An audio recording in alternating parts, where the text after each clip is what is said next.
ഇനി പ്രതിപക്ഷ നേതാവിന്റെ വീട്ടിലേക്ക് വരാൻ നിങ്ങൾ തീരുമാനിച്ചാൽ, ഇനി കോൺഗ്രസ് ഓഫീസിലേക്ക് നിങ്ങൾ ആയുധവുമായി വരാൻ തീരുമാനിച്ചാൽ, വരുന്നവൻ തിരിച്ചു പോകാനുള്ള ആംബുലൻസ് കൂടി ബുക്ക് ചെയ്യേണ്ടി വരുമെന്നാണ് ഞങ്ങൾക്ക് ഓർമ്മിപ്പിക്കാനുള്ളത്. ഒരു തർക്കവും വേണ്ട, ഒരു തർക്കവും വേണ്ട. ഏതറ്റം വരെയും പോകാൻ തയ്യാറാവും, ഏതറ്റം വരെയും പോകാൻ തയ്യാറാവും. എന്ത് വൃത്തികേടാണ് നിങ്ങൾ കാണിക്കുന്നത്, എന്ത് മര്യാദകളാണ് കാണിക്കുന്നത്. ഈ അടിയും പിടിയും തല്ലും കുത്തുമൊക്കെ നിങ്ങൾക്ക് മാത്രം പറഞ്ഞിട്ടുള്ളതാണോ? ഇതൊക്കെ ഗിവ് ആൻഡ് ടേക്ക് ആണ്. പണ്ട് രാവണപ്രഭു മോഹൻലാൽ പറഞ്ഞതുപോലെ. മനസ്സിലായല്ലോ? നിങ്ങൾക്ക് മാത്രം പറഞ്ഞ പരിപാടിയൊന്നുമല്ല. എറണാകുളം ജില്ലയിൽ ആ പരിപാടി നല്ല വൃത്തിക്ക് ചെയ്യാൻ പറ്റുന്ന ഒരു DCC പ്രസിഡന്റ് കൂടി ഇരിക്കുന്നുണ്ട്. മനസ്സിലാക്കിക്കോ, മനസ്സിലാക്കിക്കോ. അത്രേ പറയുന്നുള്ളൂ. അതുകൊണ്ട് ആ ഭീഷണിയും വിരട്ടലും ഒന്നും പ്രതിപക്ഷ നേതാവിന്റെ നേർക്ക് വേണ്ട, VD സതീശന്റെ നേർക്ക് വേണ്ട എന്നാണ് എനിക്ക് CPM-നെയും DYFI-യും ഓർമ്മിപ്പിക്കാനുള്ളത്. ഒരു തരത്തിലുള്ള ഭീഷണിയും വേണ്ട. നിങ്ങൾ ആലോചിച്ച് നോക്കൂ, ഇവർക്ക് ഇതൊക്കെ പറയാനുള്ള എന്ത് അർഹതയും എന്ത് ധാർമ്മികതയാണ്. ഒരുത്തം വന്നിട്ട് ഇവിടെ പ്രസംഗിച്ചത് കേട്ടു അല്ലേ? മൂപ്പര് പിരായിരിയിലെ വോട്ടെണ്ണി കഴിഞ്ഞപ്പോ മുങ്ങിയതാ, ഇപ്പൊ പൊങ്ങുന്നത് ഇപ്പോഴാ അല്ലേ? പിരായിരിയിലെ വോട്ടെണ്ണി കഴിയുമ്പോൾ നമ്മൾ അങ്ങോട്ട് ലീഡ് ചെയ്ത് ജയിക്കാൻ പോകുന്ന, പിരായിരിയിലെ വോട്ടെണ്ണി കഴിഞ്ഞ അന്ന് മുങ്ങിയ ആളാണ്. ഇവിടെ പിണറായി വിജയന്റെ ഉച്ഛിഷ്ടം പൂജിച്ച് നടക്കുന്ന അല്പ, താങ്കൾക്ക് എന്തർഹതയാണ്, എന്തർഹതയാണ് VD സതീശൻ എന്ന് പറയുന്ന കേരളത്തിന്റെ പ്രതിപക്ഷ നേതാവിനെതിരെ ഈ പറവൂരിൽ വന്ന് പ്രസംഗിക്കാനുള്ളത്? എന്തർഹതയാണുള്ളത്? പിണറായി വിജയൻ മാസം 80,000 ഉറുപ്പിയയ്ക്ക് പ്രസംഗിക്കാൻ നിയോഗിച്ചിട്ടുള്ള ഒരു കൂലി തൊഴിലാളി, അതിനപ്പുറം ഒന്നുമില്ല. 80,000 ഉറുപ്പിക വാങ്ങിയിട്ട, അതിലപ്പുറം ഒന്നുമില്ല. ഞാൻ കോൺഗ്രസ് പ്രസ്ഥാനത്തിന്റെ ഭാഗമായിട്ട് 14 ജില്ലകളിലും യാത്ര ചെയ്യുന്നുണ്ട്. ഞാൻ വന്നിട്ടുള്ളത് ഒരധികാരത്തിന്റെ തണലുമില്ലാത്ത ഇന്ത്യൻ നാഷണൽ കോൺഗ്രസിന്റെ ഭാഗമായി ജനങ്ങളോടൊപ്പം നിൽക്കാൻ വേണ്ടിയിട്ടാ. സീറ്റ് വാങ്ങി, തെരഞ്ഞെടുപ്പിൽ തോൽക്കുമെന്ന് ഉറപ്പുള്ള ഒരു സീറ്റ് വാങ്ങി, തോറ്റതിന് ശേഷം LDF-ന്റെ ചെലവിൽ പോയി 80,000 ഉറുപ്പിക ശമ്പളവും വാങ്ങിയിരിക്കാൻ നിങ്ങളെക്കാൾ കൂടുതൽ എനിക്ക് കിട്ടുമായിരുന്നു. മനസ്സിലായല്ലോ? നിങ്ങളെക്കാൾ ഇവിടെ വന്ന് പ്രസംഗിച്ചു പോയ ആളെക്കാൾ കൂടുതൽ എനിക്ക് കിട്ടുമായിരുന്നു. പക്ഷേ അദ്ദേഹത്തെ പോലെ അഭിമാനം വെച്ചുകൊണ്ട് അവിടെ പോകാൻ ഞാൻ തയ്യാറായില്ല, ഞാൻ തയ്യാറല്ല. ഞാൻ അദ്ദേഹത്തോട് ചോദിക്കാൻ ആഗ്രഹിക്കുന്നത്, നിങ്ങൾ ഏത് ആളുകളുടെ കൂടെ നിന്നിട്ടാണ് പ്രതിപക്ഷ നേതാവിനെ ആക്ഷേപിക്കുന്നത്? അദ്ദേഹം പ്രതിപക്ഷ നേതാവിന് കുറെ വിശേഷണങ്ങളൊക്കെ കൊടുത്തു കേട്ടു. അദ്ദേഹത്തോട് എനിക്ക് പറയാനുള്ളത്, കേരളത്തിലെ ജനങ്ങളുടെ മനസ്സിൽ ജീവിക്കുന്ന ഒരു VD സതീശനുണ്ട്. കേരളത്തിലെ പാവപ്പെട്ടവന്റെ പ്രതീക്ഷയായിട്ടുള്ള ഒരു പ്രതിപക്ഷ നേതാവുണ്ട്. ആ മനുഷ്യന്റെ പേരിലെ VD എന്ന് പറയുന്നത് നിങ്ങൾ ഉദ്ദേശിച്ച VD അല്ല, അത് വിഷണറി ഡെമോക്രാറ്റ് എന്നുള്ള VD ആണ്. മനസ്സിലായി?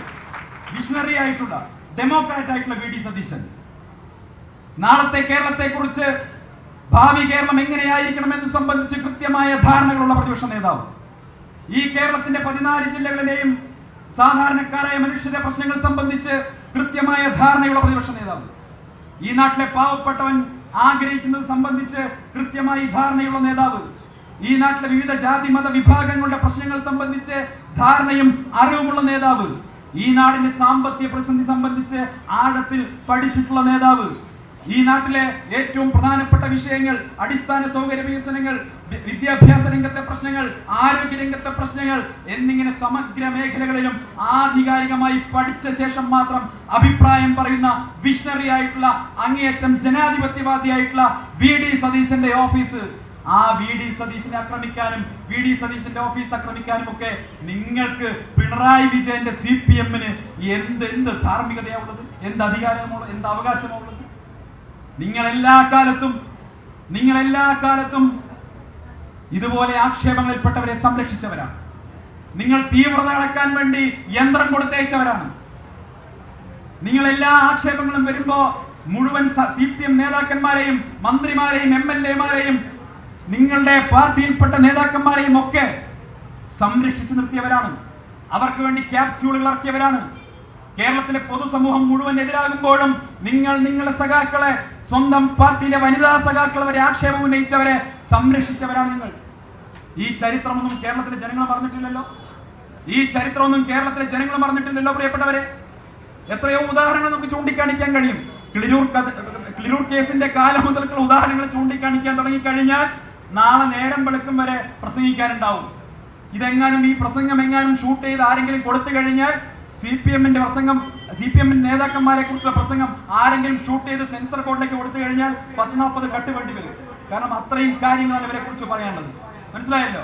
ഞാൻ അതിലേക്കൊന്നും പറയാനാകില്ല, കാരണം ഇവിടെ കുട്ടികളും സ്ത്രീകളും ഒക്കെ ഇരിക്കുന്നുണ്ട്. CPM നേതാക്കന്മാരെ നിങ്ങൾ സംരക്ഷിച്ചിട്ടുള്ള കാര്യങ്ങൾ, ഒരുപാട് കാര്യങ്ങൾ നമുക്ക് പറയാനുണ്ട്. നിങ്ങൾ ഉണ്ടാക്കിയ കമ്മീഷനുകൾ, നിങ്ങൾ ഉണ്ടാക്കിയ പാർട്ടി കോടതികൾ, നിങ്ങളുടേത് മാത്രമായിട്ടുള്ള അന്വേഷണങ്ങൾ അവസാനം പരാതിക്കാരി കുറ്റവാളിയായി മാറുകയും ഈ പരാതിയിൽ ആക്ഷേപിക്കപ്പെട്ട നേതാവ് വിശുദ്ധനായി മാറുകയും മുഖ്യമന്ത്രിയുടെ പൊളിറ്റിക്കൽ സെക്രട്ടറി വരെ ആയി മാറുകയും ചെയ്യുന്ന വിചിത്രമായിട്ടുള്ള കാഴ്ചകളാണ് കേരളത്തിൽ നമ്മൾ കണ്ടത്. നിങ്ങളാണോ VD സതീശനെയും കോൺഗ്രസിനെയും ആക്ഷേപിക്കാൻ നിൽക്കുന്നത്? നിങ്ങൾ ആലോചിച്ച് നോക്കൂ, എന്തെങ്കിലും സമാനതകളുണ്ടോ?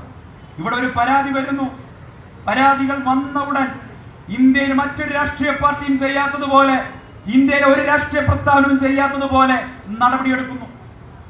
ഒരു നടപടിയല്ല, അതിനുശേഷം പാർട്ടിയിൽ നിന്ന് സസ്പെൻഡ് ചെയ്ത് മാറ്റി നിർത്താൻ വേണ്ടി ഈ പ്രസ്ഥാനം തീരുമാനിക്കുന്നു. ഞാൻ ചോദിക്കട്ടെ, ഈ ഒരു നിലപാടെടുക്കാൻ കേരളത്തിലെ CPM-നോ BJP-ക്കോ കഴിയുമോ?